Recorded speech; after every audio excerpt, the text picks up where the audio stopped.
In the middle of a beautiful city, there was a museum.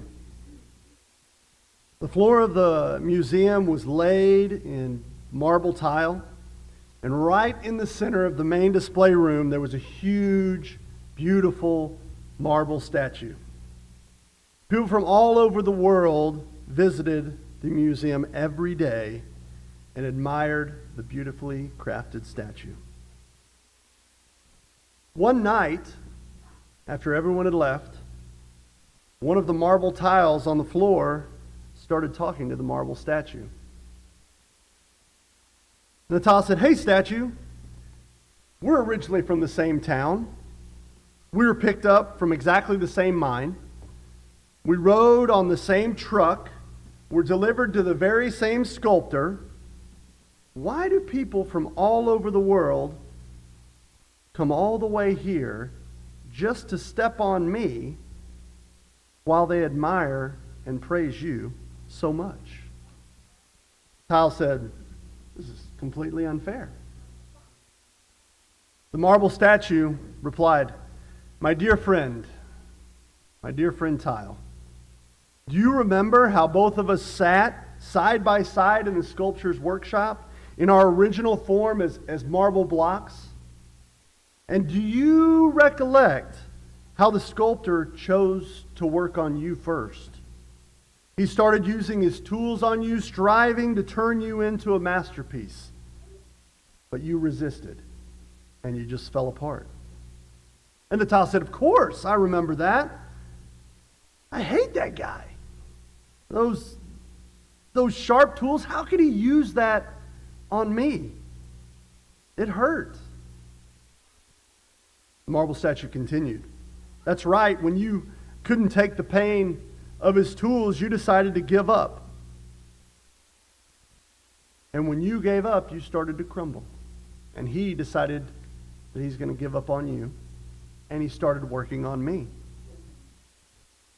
I knew at once that if I wanted to be something different, if I wanted to be a masterpiece, I would have to bear the pain. Knowing this, instead of resisting his tools, instead of resisting his shaping, I bore the pain. I dealt with the sharp tools that he used on me, choosing to focus on my growth rather than my pain. My friend, there is a price to pay for everything in life," the statue said. "Since you decided to give up halfway, you cannot blame anyone that steps on you now." In Isaiah chapter 64, verse 8, and Romans chapter 9, verse 20, it tells us that God is our sculptor, that God shapes us, that the created can't look to the Creator and say, "Why did you do that?" God wants to make a masterpiece out of every one of us. The question is, are we ready to handle every test? As it talks about in James chapter 1, verse 2 to 4, and 1 Corinthians chapter 10, verse 13, there are going to be trials, there are going to be struggles. You know, we are Christians living in a sin-filled world. And Satan is going to try to throw so much on us. But God, the sculptor, can use his tools to shape each one of us into a masterpiece. Every knockdown, every trouble, every heartache that you go through, all the pain that comes from living that godly life,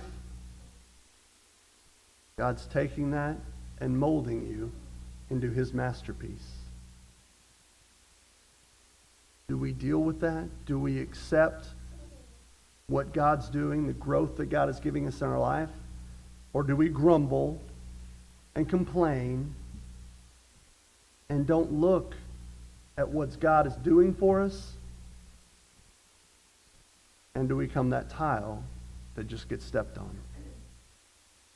That's what decides whether you're going to be that masterpiece in this world, whether you're going to be that statue that people look at and say, "That's a godly person.